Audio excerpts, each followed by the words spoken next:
Assalamualaikum warahmatullahi wabarakatuh. Selamat datang kembali di channel Hikmah Misteri. Dan tentunya masih bersama saya Mas Nara. Apa kabar kalian semua? Semoga selalu baik-baik saja, sehat badannya, dilimpahkan rezekinya, dan dihindarkan dari segala mara bahaya. Amin. Di kesempatan kali ini saya akan menceritakan sebuah cerita drama rumah tangga dengan judul Suamiku Seorang Simpanan, melanjutkan dari part sebelumnya. Oke, seperti biasa sebelum ke ceritanya, bagi kalian yang belum subscribe channel ini, silahkan bisa subscribe dulu lah, dan aktifkan lonceng notifikasinya agar kalian tidak ketinggalan cerita menarik dari channel Hikmah Misteri yang akan selalu menggetarkan hati kalian. Dan jangan lupa juga untuk share and like, tentunya agar Mas Nara lebih semangat lagi untuk menghibur kalian. Oke, kalau sudah, terima kasih, and so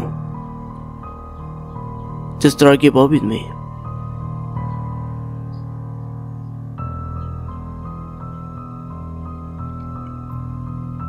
Ia pernah berada di posisi yang sama, kebingungan saat menjadi tukang ojek, hanya untuk mengejar pembayaran kos yang telat dan tagihan-tagihan yang menumpuk. Namun kali ini situasinya jauh lebih parah. Bukan hanya uang kosan atau tagihan listrik, tapi nyawa istri dan anaknya yang sedang dipertaruhkan. Supri termenung di sudut ruangan, menatap ponselnya yang terus berbunyi, menampilkan notifikasi pinjol yang sudah berderet panjang. Setiap notifikasi seperti belati yang menusuk pikirannya. Bunga yang terus bertambah setiap hari, tagihan-tagihan yang semakin menumpuk, semuanya menjeratnya dalam lingkaran setan yang seolah tak berujung. Dengan tahan gemetar, Supri menatap wajah pucat istrinya. Terbaring tak berdaya, ia ingat kata-kata dokter bahwa kondisi Indah sangat kritis dan membutuhkan penanganan serius di rumah sakit. Namun di sisi lain, ia juga harus memikirkan bagaimana caranya menutup semua pinjaman online yang sudah seperti bom waktu, siap meledak kapan saja. Supri merasakan kepalanya seperti terbakar, dipenuhi oleh kebingungan dan kecemasan yang tak kunjung mereda. Seperti masuk ke dalam neraka yang tak terlihat, Supri terjebak di antara dua pilihan yang sama-sama menghancurkan: mencari uang untuk menyelamatkan nyawa keluarga, atau terus bekerja tanpa istirahat, hanya untuk menunda kehancuran yang pasti datang jika tagihan pinjol akan terus bertambah. Dalam hening yang terasa mencekik, Supri hanya bisa menunduk, merasakan air mata yang perlahan jatuh. Ia merasa begitu lemah, begitu tak berdaya di hadapan kenyataan yang begitu kejam. Bagaimana ia bisa melindungi keluarganya jika ia sendiri hampir hancur? Bagaimana ia bisa melawan takdir yang seolah tak memberikan jalan keluar? Hanya satu yang ada di benaknya: dia harus terus berjuang. Bagaimanapun caranya, meskipun setiap langkahnya terasa seperti berjalan di atas bara api yang membakar habis harapannya. Supri menatap istrinya dengan penuh kasih, meskipun hatinya diliputi kekhawatiran yang mendalam. Apapun yang terjadi, kamu jaga kesehatan ya. Sebentar lagi ini bulan-bulan dimana kamu akan lahiran. Kamu jangan telat minum obat, jangan telat makan, dan yang paling penting jangan punya pikiran yang aneh-aneh tentang aku, kata Supri dengan suara lembut namun dengan tegas. Indah menatap suaminya dengan mata berkaca-kaca. Iya mas, tapi beneran kamu nanti bakal jarang pulang? Supri mengangguk pelan, merasakan beban yang semakin berat di pundaknya. Iya, tolong kamu mengerti. Aku harus berjuang semaksimal mungkin demi keluarga kecil kita. Aku harus nyari uang untuk mempersiapkan kelahiran kamu dan menutup hutang-hutang kita, hutang-hutang keluarga kamu juga. Indah mencoba tersenyum meski hatinya terasa perih. Baik mas, aku akan jaga diri. Tapi mas, aku akan rindu kalau kamu jarang pulang. Aku tahu sayang, Tapi percayalah, semua ini aku lakukan demi kita. Aku akan pulang secepat mungkin. Kamu harus kuat ya. Singkat cerita, hari-hari berikutnya memang menjadi lebih berat bagi Supri. Ia jarang pulang. Kadang 2 atau 3 hari baru bisa kembali ke rumah.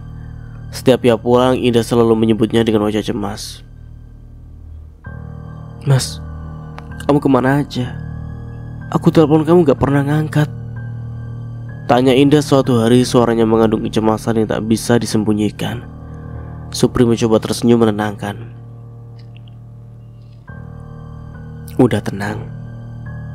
Yang jelas hari ini kamu periksa ke dokter dan aku bawa uang. Ini uangnya. Sebagian untuk nyicil pelan-pelan. Maaf, adanya baru segini. Tapi kamu gak usah khawatir ya. Aku akan terus berusaha.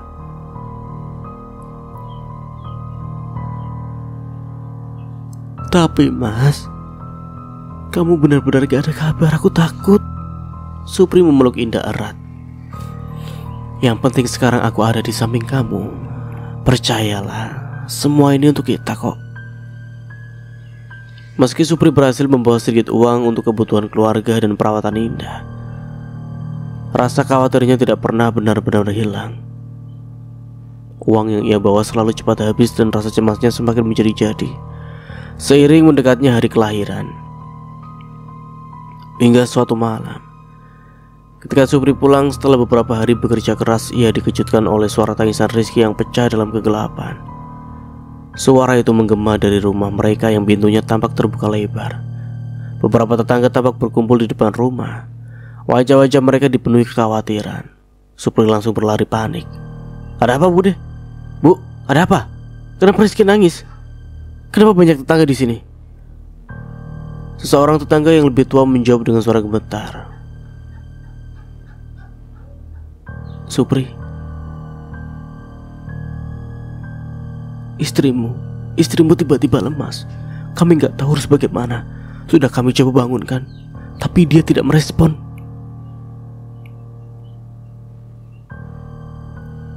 Supri merasa dunianya runtuh seketika.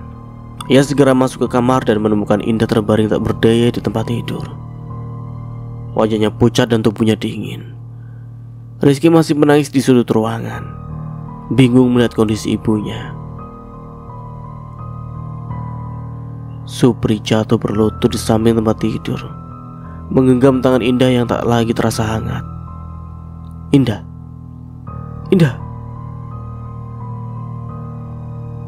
Hei, sayang. Hei, aku di sini, aku pulang. Tolong bangun. Supri berbisik dengan suara penuh rasa takut. Sementara air mata mulai mengalir di pipinya. Tetangga-tetangga hanya bisa berdiri di ambang pintu. Tak tahu harus berbuat apa, malam yang sunyi itu tiba-tiba berubah menjadi momen paling menakutkan dalam hidup Supri. Ia menatap wajah Indah yang tampak begitu tenang, namun justru itulah yang membuatnya semakin takut.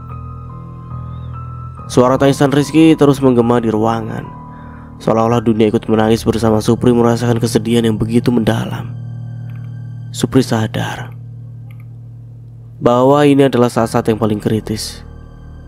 Namun ia merasa begitu tak berdaya. Ia hanya bisa memeluk Indah, berharap keajaiban datang, berharap bahwa semua ini hanyalah mimpi buruk yang bisa ia tinggalkan begitu terbangun. Namun kenyataan tak semudah itu. Di tengah malam yang kelam, Supri harus menghadapi ketakutan terbesar dalam hidupnya. Ketakutan kehilangan orang yang paling dicintainya. Di saat ia belum sempat benar-benar menepati janji untuk melindungi mereka. Supri masuk ke kamar dan melihat Indah terbaring lemah. Kondisinya semakin kritis. Mata Indah tidak lagi fokus. Pandangannya kabur ke sana kemari. Nafasnya terasa berat dan tidak teratur. Suasana di kamar terasa menegangkan. Tetangga-tetangga yang berkumpul di sekitar rumah tidak berani mengambil keputusan apapun, hanya berdiri gelisah. Supri tahu ia harus bertindak cepat. Tolong semua warga, tolong bantu saya. Kita harus membawa istri saya ke rumah sakit sekarang juga, teriak Supri dengan nada penuh panik. Dengan bantuan tetangga, Indah akhirnya dibawa ke rumah sakit. Supri berusaha tenang meski hatinya tertekan. Selama Indah dirawat, Supri harus mengandalkan tetangga untuk menjaga rumah dan memberikan informasi tentang keadaan istrinya. Namun dia menghadapi tantangan lain. Ibu Indah datang ke rumah sakit dan mulai menyalahkan Supri.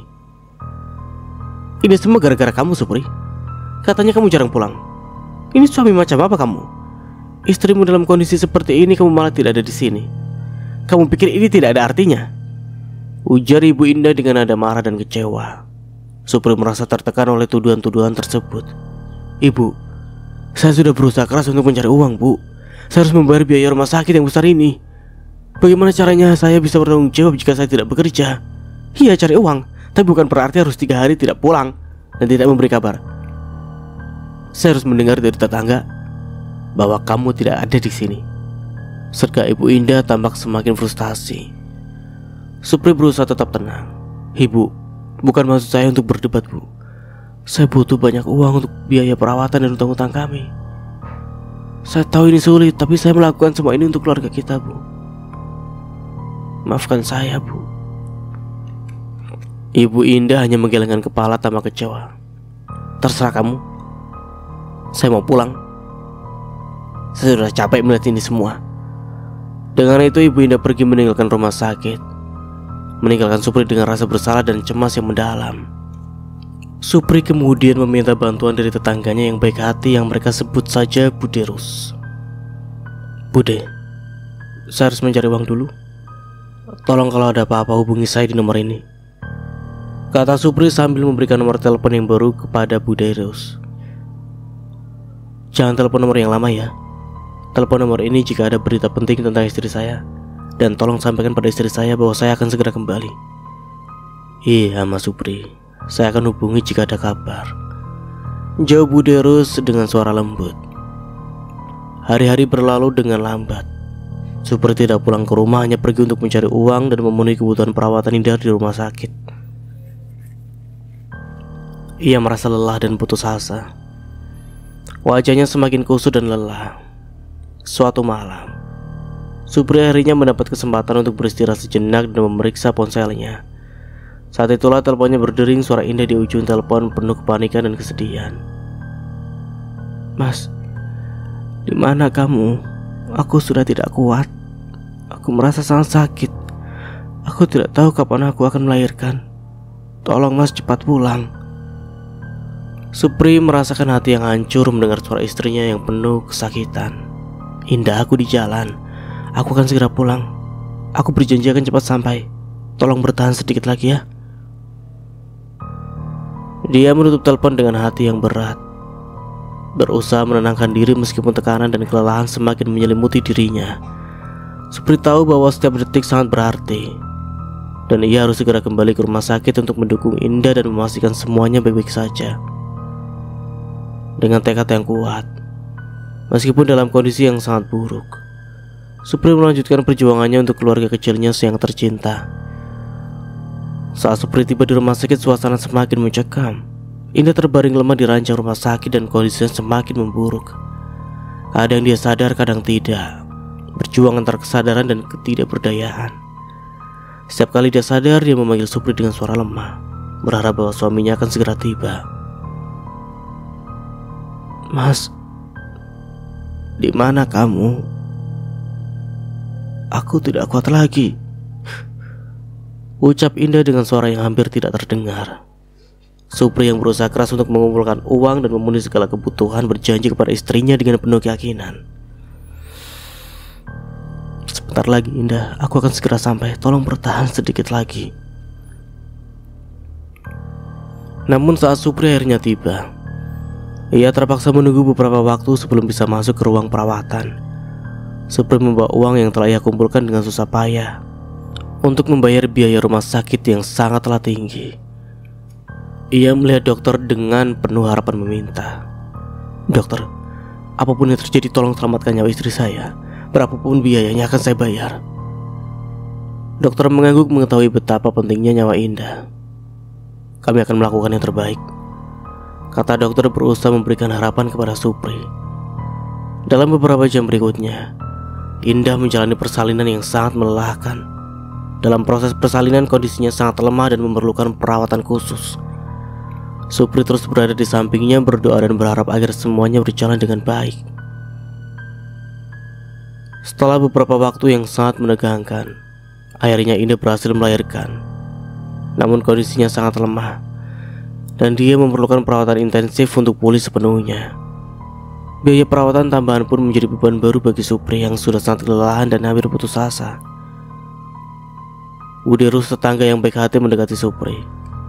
"Tidak apa-apa, Mas Supri. Aku akan membantu menjaga Indah sementara kamu mencari cara untuk mendapatkan uang. Kalau perlu aku akan menggantikan kamu di sini." Supri merasa sangat bersyukur atas bantuan Buderus. "Terima kasih banyak, Bude. Maafkan saya karena tidak bisa membayar lebih. Saya benar-benar tidak tahu lagi harus meminta bantuan kepada siapa." Dengan bantuan Buderus, Supri terus mencari cara untuk memenuhi kebutuhan keuangan dan perawatan tambahan untuk Indah. Meski ia merasa lelah dan hampir putus asa, dukungan dari tetangga dan tekadnya untuk menjaga keluarganya membuatnya terus berjuang. Akhirnya setelah beberapa hari perawatan intensif, kondisi Indah mulai membaik. Dokter memberi izin untuk pulang, dan Supri merasa lega ketika ia bisa membawa Indah pulang ke rumah. Meskipun hanya dalam keadaan lemah, Indah akhirnya bisa bersama keluarganya lagi. Sesampainya di rumah, Supri dan Indah disambut dengan dukungan dan doa dari tetangga. Mereka merasa sangat bersyukur bisa melewati masa-masa sulit ini berkat bantuan dan kepedulian orang-orang di sekitar mereka. Supri berjanji kepada dirinya sendiri untuk lebih memperhatikan kesehatan istrinya dan berusaha keras untuk membangun kembali kehidupan mereka. Dengan langkah yang penuh harapan, Supri, Indah dan bayi mereka memulai babak baru dalam kehidupan mereka, bertekad untuk menghadapi segala tantangan dengan kekuatan dengan cinta yang baru ditemukan. Sesampainya di rumah, Supri merasakan beban yang sangat berat. Setelah berhari-hari berjuang untuk memenuhi kebutuhan keluarga dan membayar semua tagihan, kini ia harus menghadapi kenyataan bahwa mertuanya masih menganggapnya tidak cukup peduli. Bahkan pada acara selamatan dan pemberian nama anak, Supri harus meninggalkan rumah untuk menyelesaikan pekerjaan. Ketika ia kembali, acara sudah berakhir dan suasana hati mertuanya sudah semakin memburuk. "Jadi kamu datang pulang malam-malam begini?" tanya mertuanya dengan nada penuh marah. "Ini untuk anak, untuk keluarga. Tapi kamu malah sering tidak ada di rumah. Kamu pikir ini mudah? Sementara kami di sini harus mengurus semuanya." Supri hanya bisa menjawab dengan suara lembut, "Maafkan saya, Bu. Saya harus mencari uang untuk keluarga kita. Sementara itu saya harus bekerja keras. Saya tahu ini bukan alasan yang cukup, tapi saya benar-benar berusaha." Mertuanya hanya mendengus. "Harusnya kamu bisa bangga punya anak. Tapi lihatlah, kamu malah sering pergi. Kami harus mengurus semua ini sendirian." Supri merasa tertekan, tetapi dia memilih untuk tidak melawan. Dia tahu bahwa melawan tidak akan menyelesaikan masalah. Sebagai gantinya, dia lebih memilih untuk mengabaikan kritik dan fokus pada apa yang bisa dia lakukan untuk mendukung keluarganya. Situasi semakin sulit ketika Indah yang baru saja melahirkan harus menghadapi kritik yang sama dari ibunya. Mertuanya terus-terus menyalahkan Supri dan membuat suasana semakin tegang. Supri merasa tertekan oleh beban emosional dan fisik yang semakin berat. Suatu hari ketika Rizky, anak pertama mereka, jatuh sakit demam menjelang waktu Isya, Supri menghadapi dilema baru. Indah meminta Supri untuk membawa Rizky ke dokter karena demamnya semakin parah. "Mas, Rizky demam. Tolong bawa dia ke dokter," kata Indah dengan penuh kekhawatiran. "Aku sendirian di rumah dan tidak enak kalau terus meminta tolong pada Bude." Supri mencoba menenangkan Indah.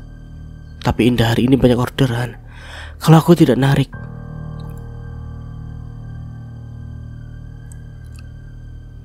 kita tidak akan bisa memenuhi kebutuhan." Indah tampak semakin cemas. "Mas, Rizky benar-benar sakit. Jangan pikirkan pekerjaan dulu. Dia butuh istirahat dan perawatan. Meskipun kamu bilang rezeki ada besok, tapi sekarang dia butuh perhatian kamu." Akhirnya Supri memutuskan untuk membawa Rizky ke dokter. Setibanya di klinik, dokter menyarankan agar Rizky istirahat total dan meminum obat secara teratur. Supri merasa semakin tertekan ketika melihat kondisi anaknya yang semakin lemah dan tidak berdaya. Sesampainya di rumah, Supri memberitahu Indah tentang hasil pemeriksaan dokter. Dokter bilang Rizky harus istirahat dan minum obat.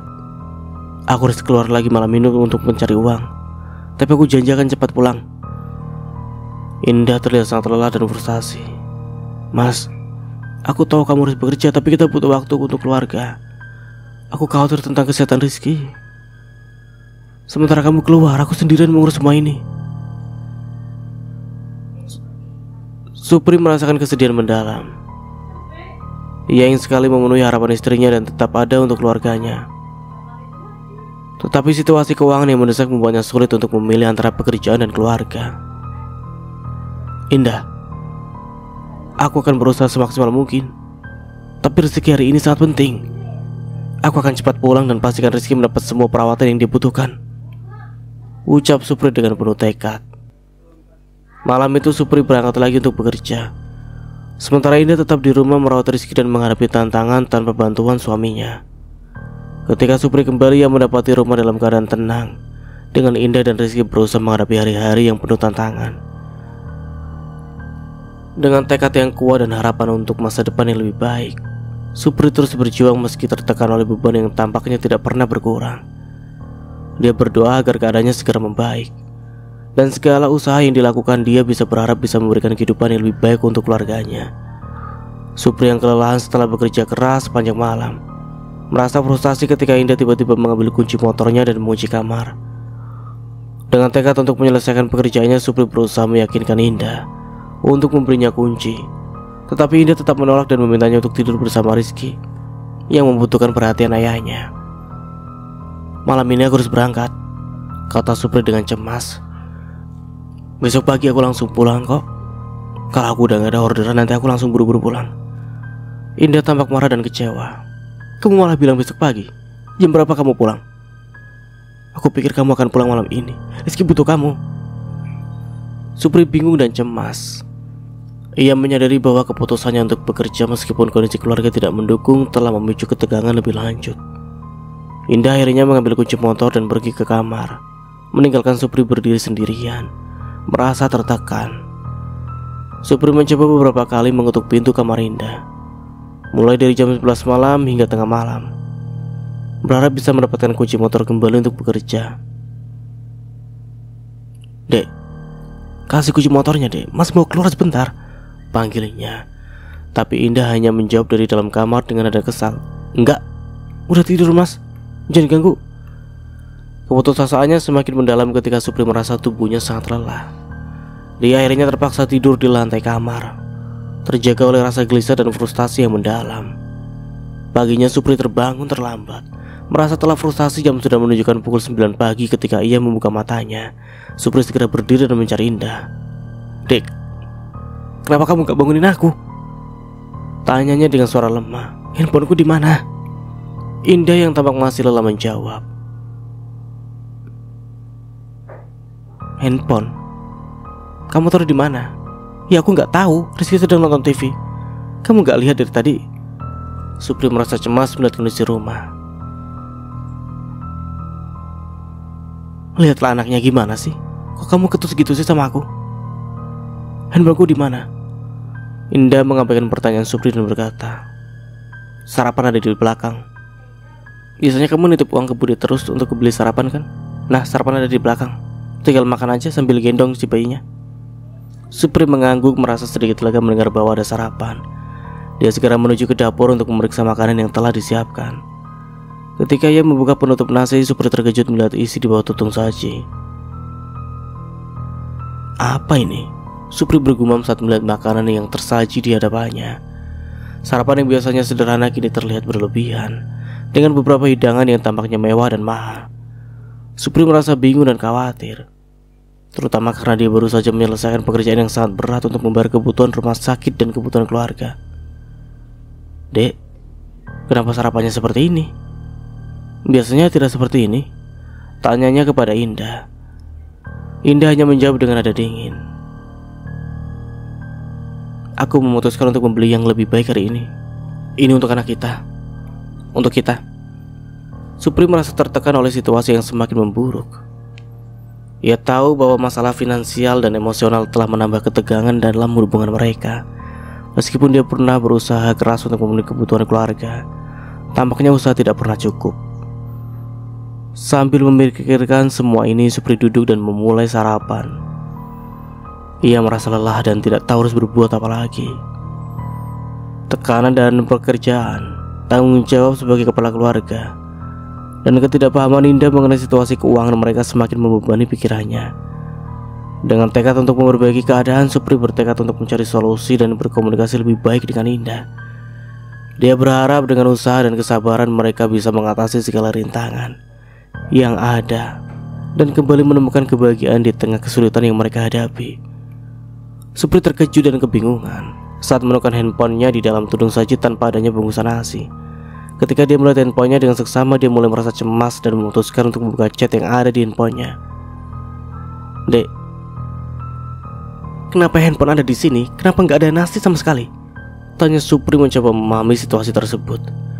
Indah langsung bergegas ke meja makan dan mendekat dengan wajah yang tampak pucat dan penuh emosi. "Kenapa handphone di situ? Buka, Mas, buka!" teriaknya sambil menarik handphone dari tangan Supri. Supri mencoba tenang dan menjelaskan. "Dek, aku nggak ngerti apa maksudnya.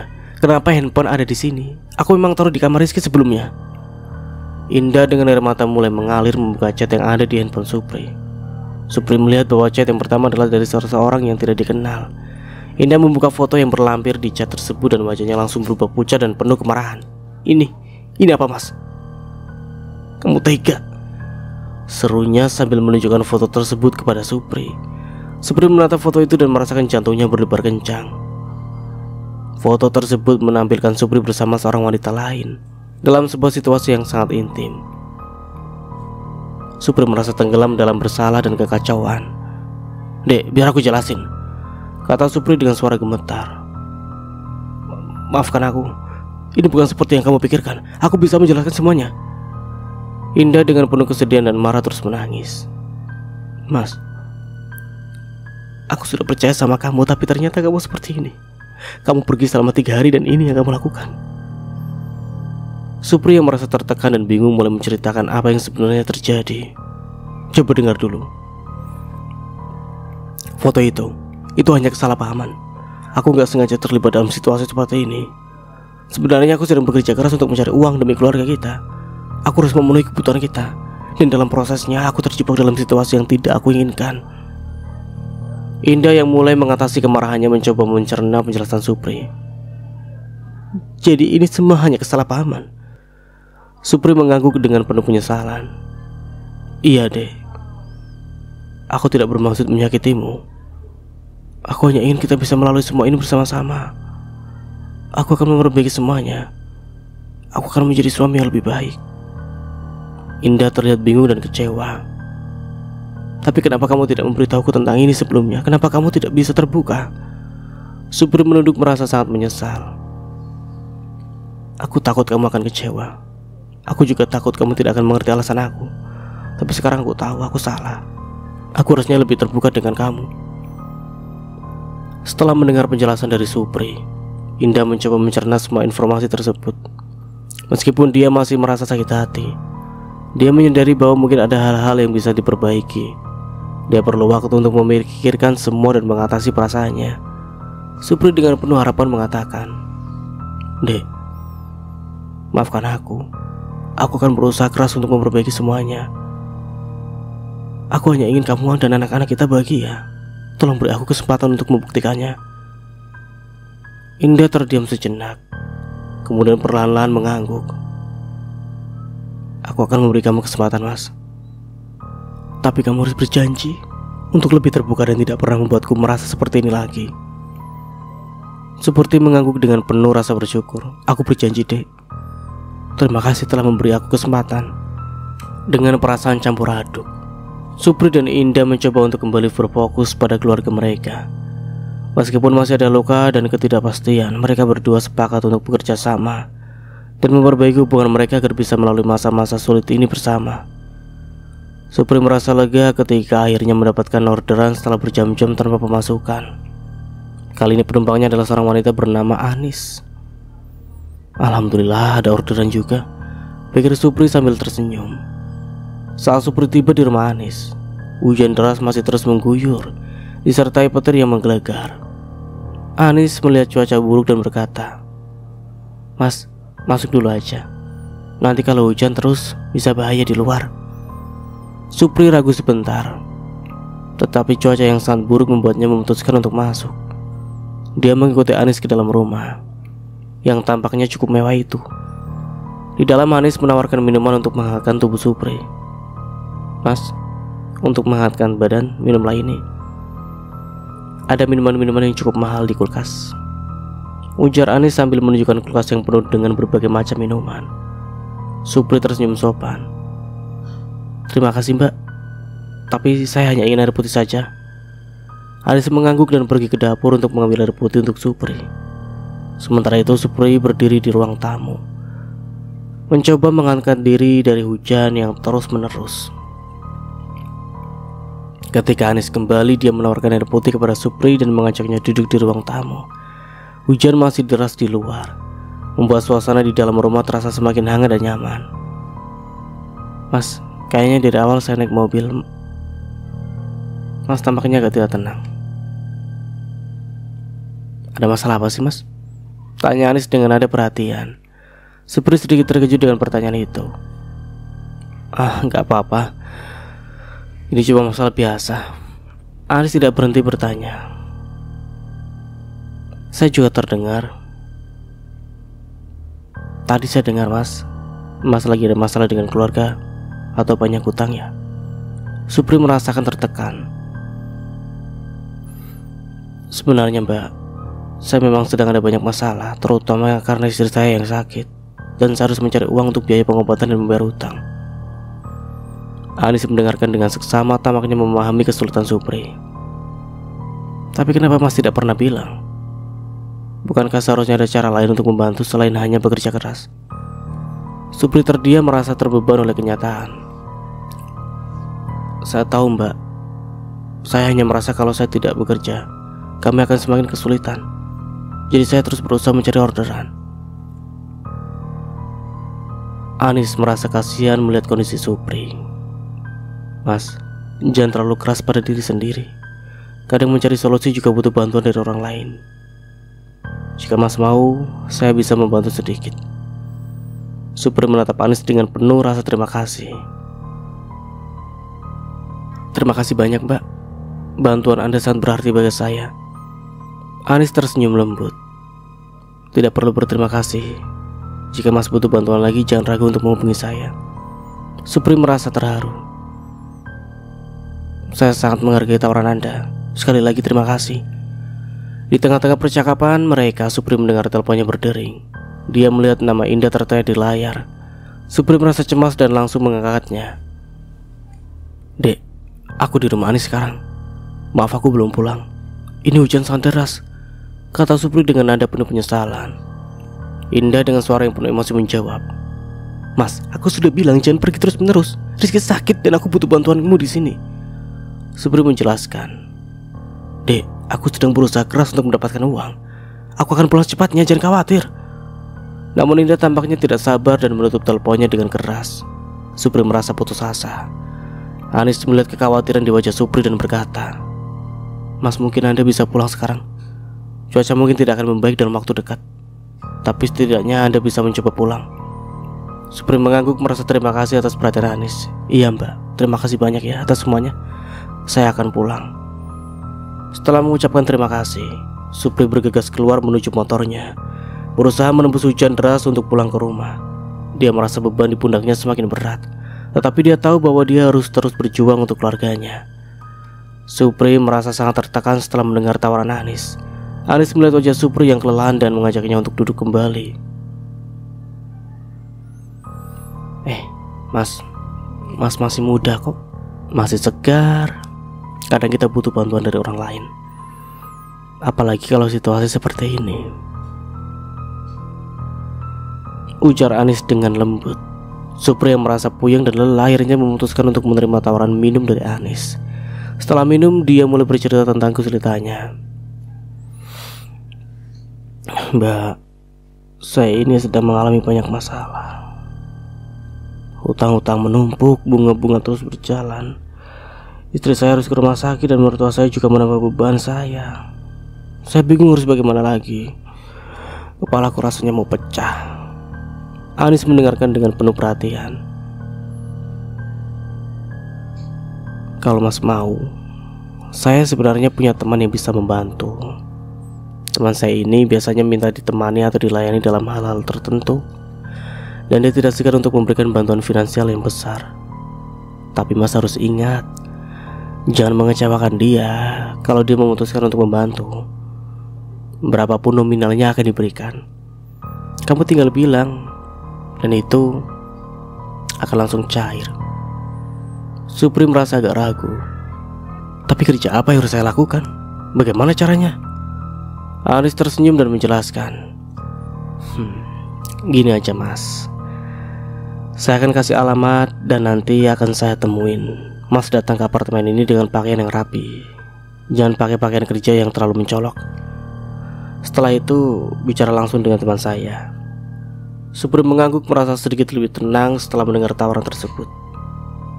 Baik Mbak, saya akan ikut petunjuk Mbak. Terima kasih banyak ya. Anis menulis alamat apartemen dan menyerahkannya kepada Supri. Ini alamatnya. Kita janji nanti akan bertemu di sini. Kamu harus siap ya. Jangan lupa bawa pakaian yang rapi. Supri pergi dari rumah Anis dengan alamat di tangan. Sesampainya di apartemen yang disebutkan, dia mengikuti petunjuk yang diberikan. Hujan masih deras di luar membuat suasana semakin suram. Supri tiba di apartemen dan menekan bel. Pintu dibuka oleh seorang pria yang tampaknya sudah menunggu kedatangannya. Supri merasa gugup, dan ketika pintu terbuka dia melihat seorang laki-laki yang tampak profesional dan serius. Selamat datang. Anis sudah memberitahukan tentang Anda. Silakan masuk, ujar pria itu sambil membuka pintu dengan lebar. Supri memasuki apartemen dengan rasa campur aduk antara harapan dan ketidakpastian. Pria tersebut mengarahkan Supri ke ruang tamu yang elegan. Setelah Supri duduk, pria itu mulai berbicara. Anis sudah memberitahu tentang situasi Anda. Jadi apa yang bisa saya bantu? Supri mengambil nafas dalam-dalam sebelum memulai menjelaskan. Saya dalam keadaan yang sangat sulit. Saya punya banyak utang, dan istri saya baru saja melahirkan. Kami butuh uang untuk membayar biaya rumah sakit dan utang-utang lainnya. Pria itu mendengarkan dengan seksama. Saya mengerti. Jadi jika Anda ingin bantuan finansial, Anda perlu tahu bahwa ada beberapa syarat dan ketentuan yang harus dipenuhi. Supri merasa gugup. Syarat dan ketentuannya apa saja? Pria itu menjelaskan. Pertama, Anda harus memastikan bahwa Anda tidak mengecewakan saya atau Anis. Kedua, Anda harus mengikuti instruksi dengan baik dan tidak membuat kesalahan. Ketiga, ada beberapa hal yang harus Anda lakukan sebagai imbalan, dan itu akan dibahas lebih lanjut. Supri merasa cemas tapi juga penuh harapan. Baiklah, saya akan melakukan apapun yang diperlukan. Terima kasih atas kesempatan ini. Pria itu mengangguk. Bagus. Mari kita bahas detail lebih lanjut mengenai apa yang perlu dilakukan. Supri merasa sedikit lega mendengar penjelasan tersebut. Dia berharap bantuan ini bisa menjadi jalan keluar dari semua masalah yang dihadapi. Dengan penuh harapan dan tekad, Supri mendengarkan instruksi lebih lanjut dari pria itu. Berharap bahwa ini adalah langkah awal menuju penyelesaian masalahnya. Supri bingung mendengar penjelasan pria tersebut. Tugas apa, Pak? Saya dapat link dari Mbak Anis tapi saya tidak mengerti benar. Pria itu tersenyum. Tugasnya gampang. Kamu tinggal menulis kebutuhan kamu di sini.